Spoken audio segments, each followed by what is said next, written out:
সরকারি চাকরিতে কোটা প্রথা বাতিল এবং 2018 সালে জারি করা পরিপত্র বহাল রাখার দাবিতে বাংলা ব্লকেট কর্মসূচি শুরু করেছেন জগন্নাথ বিশ্ববিদ্যালয়ের শিক্ষার্থীরা।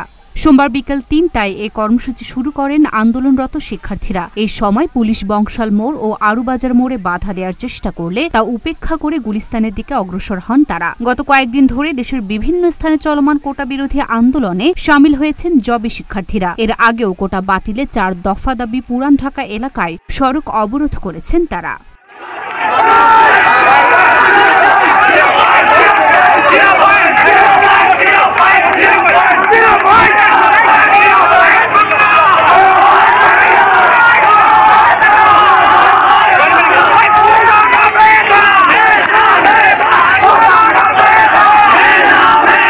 সে ধারাবাহিকতায় আজ দুপুর থেকে বাংলা ব্লকেট কর্মসূচি শুরু করেন জবি শিক্ষার্থীরা। তারা বলেন, আমাদের দাবি পূরণ না হওয়া পর্যন্ত এই আন্দোলন লাগাতার চলতেই থাকবে। আর আমরা জগন্নাথ বিশ্ববিদ্যালয়ের শিক্ষার্থীরা স্বতন্ত্রভাবে কর্মসূচি দিয়ে আন্দোলন চালিয়ে যাব।